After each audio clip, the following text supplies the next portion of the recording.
ایک مسافر جسے مشرق کی طرف سفر کرنا ہو، وہ ایک ٹرین میں سوار ہوتا ہے، مگر ٹرین چلنے کے بعد اس کو پتا چلتا ہے کہ جس گاڑی میں وہ سوار ہے وہ تو مغرب کی طرف جا رہی ہے، تو سوچئے کہ اس کا حال کیا ہوگا۔ وہ اپنی اس غلطی پر یعنی غلط گاڑی پر بیٹھنے پر تڑپ اٹھے گا، بے چین ہو جائے گا، اور جو ہی اگلے اسٹیشن پر گاڑی رکے گی وہ فوراً اتر جائے گا۔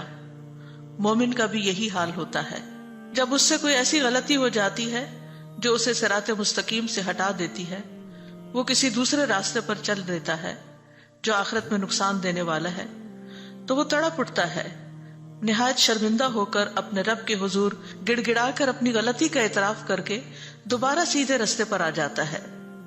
مومن وہی ہے جو غلطی کر کے پلٹ آئے، توبہ کر لے، اپنے رب کو راضی کر لے، حتیٰ کہ رب اس سے راضی ہو جائے۔ وَظَنُّونِ إِذْ ذَهَبَ مُغَاضِبًا فَظَنَّ أَن لَّن نَّقْدِرَ عَلَيْهِ فَنَادَىٰ فِي الظُّلُمَاتِ أَن لَّا إِلَٰهَ إِلَّا أَنتَ لا الہ الا انت سبحانک انی کنت من الظالمین فاستجبنا له ونجیناہ من الغم وکذالک ننجی المؤمنین۔ یہ آیت جو آپ کے سامنے پڑھی گئی ہے، لا الہ الا انت سبحانک، اس آیت کو آیت کریمہ بھی کہا جاتا ہے۔ یہ سورۃ الانبیاء کی آیت نمبر 87 ہے۔ اس میں یونس علیہ السلام کا واقعہ بیان کیا گیا ہے۔ یہ واقعہ اس جگہ کے علاوہ سورۃ صافات اور سورۃ قلم میں بھی بیان کیا گیا ہے۔ جب مچھلی نے نگلا، فنادا فی الظلمات، تو اندھیروں میں اپنے رب ہی کو پکارا، اپنے رب ہی کی طرف رجوع کیا۔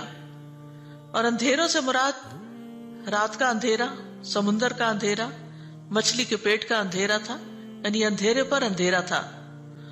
اور کیا دعا مانگی؟ اللہ الہ الا انت سبحانک انی کنت من الظالمین، کہ تیرے سوا کوئی الہ نہیں، تو پاک ہے، بے شک میں ہی ظالموں میں سے ہوں۔ تو یونس علیہ السلام نے اللہ تعالیٰ کو ان کی کامل الوہیت کا اقرار کرتے ہوئے پکارا، اللہ کی ذات کو ہر نقص، ہر عیب، ہر آفت سے منزہ اور پاک قرار دیا، اور اپنے ظلم اور جرم کا اعتراف کر لیا۔ انی کنت من الظالمین کہہ کر اپنے آپ کو ظالم قرار دیا۔ تو اللہ تعالیٰ فرماتے ہیں نیکسٹ آیت میں، فاستجبنا لہ، تو ہم نے اس کی دعا قبول کر لی۔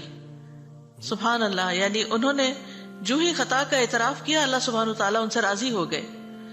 وَنَجَّيْنَاهُ مِنَ الْغَمِّ، اور ہم نے اس کو غم سے نجات دی۔ وَكَذَلِكَ نُنْجِي الْمُؤْمِنِينَ، اور ہم مومنوں کو اسی طرح نجات دیتے ہیں۔